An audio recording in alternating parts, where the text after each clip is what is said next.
Yeah, and talking about the staff, I think everyone wants to hear about this a little bit and let us a little inside the world, maybe a little bit. I think we've seen the guy, we've seen him in the videos. We know he's got the Infinity Gauntlet, he's got all the things. Everyone who plays a brass instrument and you know about marching band in general and drum corps, you know his name, Matt Harloff.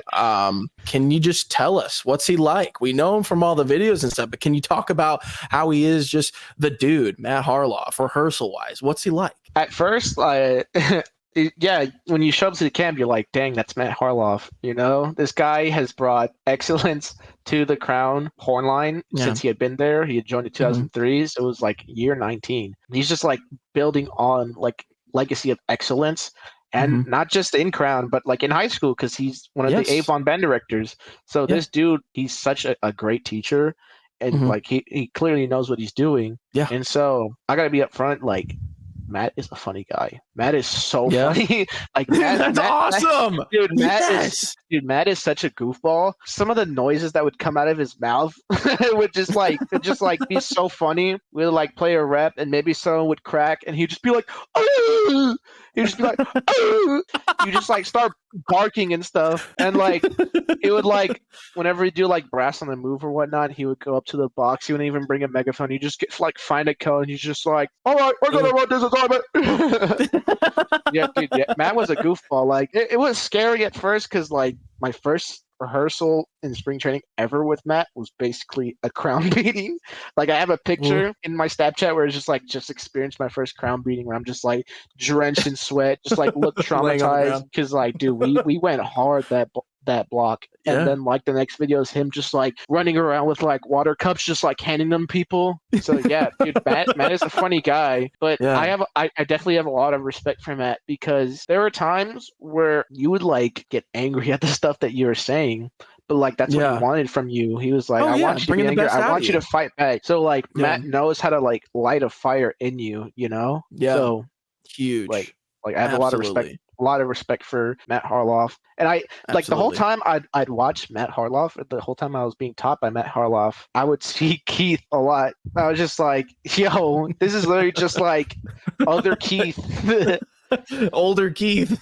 Like that's awesome, dude. That's so awesome. I'm glad to know that he's like a goofball and not like, because I mean the only reference I have is just videos, kind of seeing just like as a member seeing him like from afar, and I'm just like, you know, not knowing I'm glad he's a goofball sometimes, so that's awesome. And you know, obviously with that standard of excellence, at some point, you know what I'm saying, like, you know, it's a lot of work being put into that. But something I want to talk about on a Carolina Crown tour, you guys have one of the coolest home shows, especially the venue of it. What's it like to do Night Beat as like a Carolina Crown member? Because we did it in 2019 for Blue Nights. We did Night Beat and that was fun, all the good things. But what's it like when you're a part of that group, Carolina Crown? I was so excited to do Night Beat because Crown is a crowd favored. Like people like get on their feet for Crown because like, of course, because of the horn lines that they produce. It's like, that's drum corps, you know, that's like, oh, we want to see that. I got to do Crown Beat, so I got to experience a little bit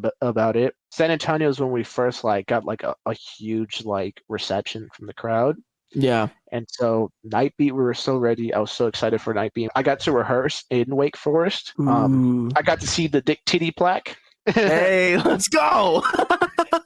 And ready for Night Beat. I need to burst your bubble a little bit, Jeff, but we didn't get to do Night Beat. Wait, I thought we did in 19. No, in 22 we didn't do Night Beat.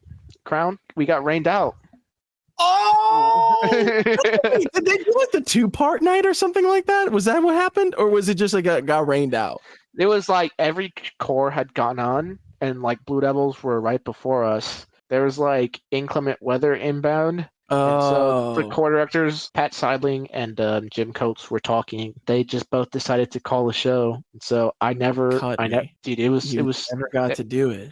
That was such a disappointing night for a lot of us. Because you totally led me up there, like you were gonna I know, and I forgot. Like you led me in. I was like, yeah, let's hear. Oh, yeah.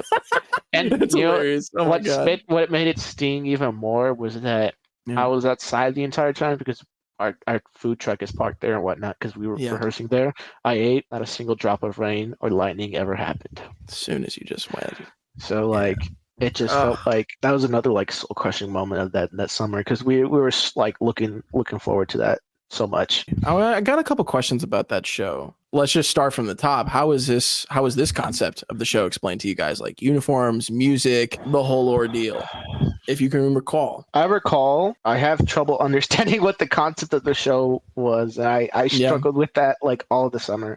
What we were told about the show right here, right now, was that it's all about living in the moment right here, right now. And the inspiration from the show came from, if you ever go to a Jacob Collier concert, he like gets the crowd involved, like, and then the crowd starts making the show. So that was the idea for this show. Like we were gonna have parts where the audience would clap with some like in sync with some of the parts of the show that was happening. They would snap like during the ballad to like create the sound effect of raindrops. And then we had like the whole like pre-show thing where like one half of the stadium was clapping, the other the whole shouting, QR thing. Yeah, and then we had like the QR, the flashlights going off in sync. And so was that an every show thing, or was that just like a dome show regional thing? That was every show because we had an app that was synced to the QR code. That's awesome. And so yeah, that was just basically how the show was explained to us. That it was like all about audience participation and getting them involved. What I thought the show was supposed to be was that it's gonna be different for every single audience because you have to be there in the moment to experience like what we give you. The reason like a lot of fabric was used in the show was because fabric has a mind of its own. Like it's not gonna like be the same every single time. So the way the designer explained it to us was that the fabric might be at this angle one show, it might be at a different angle the other show. So it's like the show is different every single time. Every single time. For the audience. Which I thought that was awesome. Yeah, that's how it was explained to us. There are a lot of times where I was like, is that really happening? I was like, okay, what am I supposed to be feeling here? Like, I was like really confused a lot of the times performing the show, you know? Yeah, because it's just kind of like, oh, well, it's for the audience. And it's just like kind of like based, you know, be in the moment. Okay, listen, I got to say it because I watched it again tonight. I remember watching it all the time. And I need you to tell the people how hard that part 2, like multiple tonguing and then into the little like slur section with the E to G, like on the slide. Yes, bro. Like I don't think people understand like how easy you guys made that sound and look because like, bro, the slur E to G that fast on a slide, like ew, that's nasty. Like I remember watching, I was like, what? Like that's gross. Dude. In the best way. Yeah. It was the hardest brass book I've ever played for sure. It was so hard. We were cleaning that show the entire summer. Like it was never clean enough. Like everything like finally came together like on finals night was when we were like, okay, that was the show. That's Crown Brass. So yeah, dude, that book was a monster of its own. Yeah, you can still see it. Like there's a video I watched last night. There was like the semifinals lot. And you can still see like even in the lot, like just timing of like certain sections, especially that section, just still trying to like lock that in. It's still, you know what I'm saying? It's just like that book's hard, dude. I feel like that was just insane.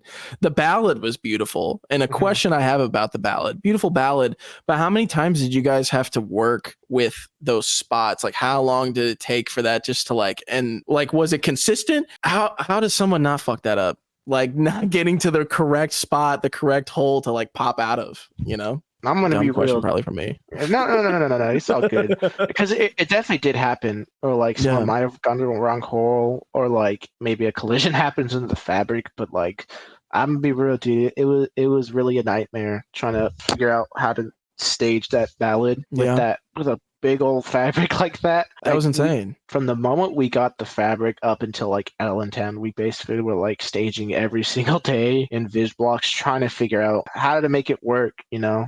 Yeah. So getting into it and getting out of it. Yeah, we spent a lot of time on it. It was so stressful.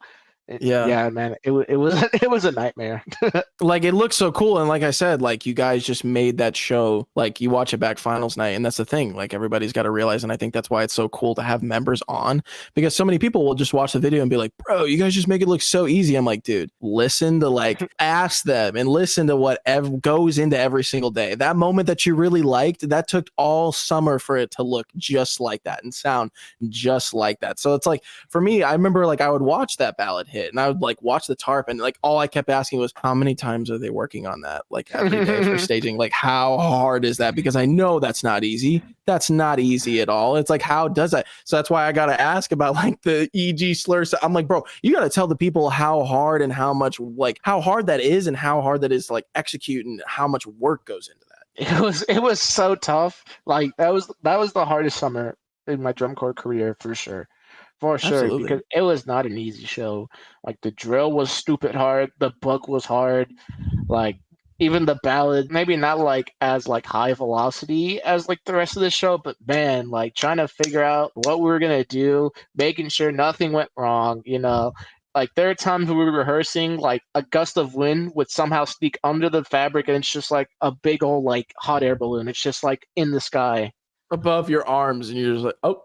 dude. No, like I'm telling you, it was like it would like fly up, like, and the corners would be held by like some people, and it's like 30-40 feet above your head. Like I'm not even lying. It would like fly, because dude, it was a Oh big, my it was a God. big, like it was a big Yeah. piece of fabric. So any like bit of wind, like it's gonna fly, and so like that Mhm. would happen when we were trying to rehearse with it and stage, and it would just like delay everything, you know. Why didn't that show medal? What happened finals week? Because I feel like that show just had like fan favorite written all over it. And can we just talk about real quick how like the tie? There should just never be a tie in drum corps ever. I'm telling you, if you're the judges, stupid brain over here is just gonna say it out loud, but there should just never be a tie. 1, 2, 3. Like for 2 and 3, how can they Yeah. have the same score? Like we go all season, everybody's got the same score, no ties. We get to finals night. There just so happens to be a tie for second and third. I'm telling you right now. That's 2 nights in a row. I'm just telling you guys that just doesn't happen.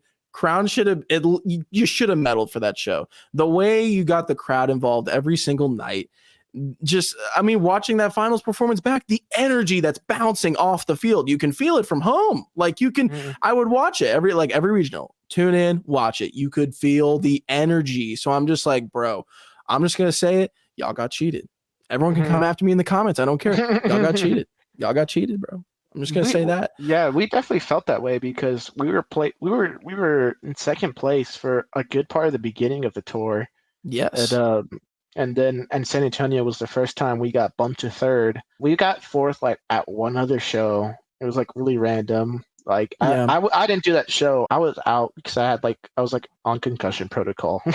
that's how rough my summer went. How did that all happen? It was just like that infinity set that we were doing in the beginning where we're like running. Someone misunderstood the instructions. Like I guess the instructions weren't clear. They stopped early, and like in that moment, like you're not facing up, like you're facing down, like running, and then like a traffic jam happened. I ran into them, and then like flipped and just like bounced my head off the back of the turf. Oh. Like yeah, and then you know what's crazy was that like I rehearsed the next day, the first 2 blocks. I thought I was sick, and then I got to like that last block, and then like I like threw up, and I'm like, yeah, I'm out. And I was just out for like have 2 a more concussion days. Actually.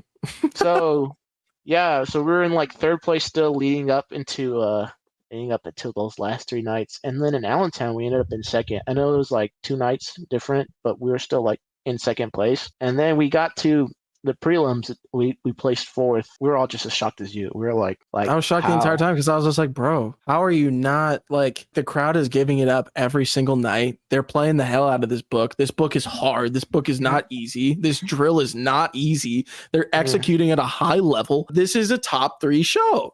Like, no matter where you put them, this is a top 3 show. Guaranteed. So yeah, that was just it's like, it was just so like, it blew my mind. No disrespect to Boston and Bluecoats though, they had phenomenal shows too. I think yeah, absolutely. Yeah, I think they did their show really well. I think the reason like maybe we didn't medal was just I don't think we were getting it done visually, you know, like in those last weeks. If you watch the finals performance, you could see like parts that still weren't clean, that parts that we were still working on the entire summer. We just didn't execute it that well. I think that was what was like the last nail in the coffin. It was really disappointing, you know. I really wanted to medal that show. It's tough because they just like, deserved it.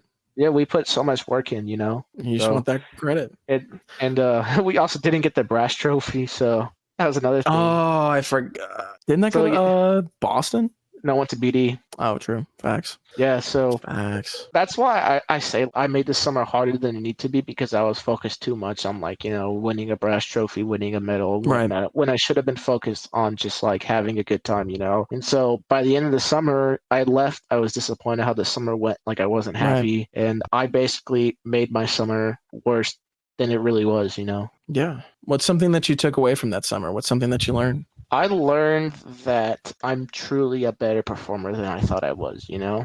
Because leading into BK17, I was doubting myself. Yeah. And I definitely felt that a lot in 22, but I just wasn't as vocal about it. I was doubting myself, but it wasn't until like the last maybe couple of weeks of the summer where I stopped overthinking everything and I realized, I'm like, I belong here. I worked my ass to get here. Look where I'm at Yeah. now, and I'm gonna do the thing. Yeah. I was gonna say, because like looking back, this probably just comes from like growing up, but coming from someone who just had started Guardians in 2018, you did 2019 Blue Knights. Was that the moment for you that the confidence just like shoots through the roof and you're like, you know what? I actually am that good, or was it just like a period of growing up, or was it just kind of a moment where you just decided like, hey, I'm gonna go be great? Yeah, it's definitely a period. Well, obviously there's like growing up that goes into it, but there was like For a sure. moment where I just like I realized that I was great. Absolutely. 100%.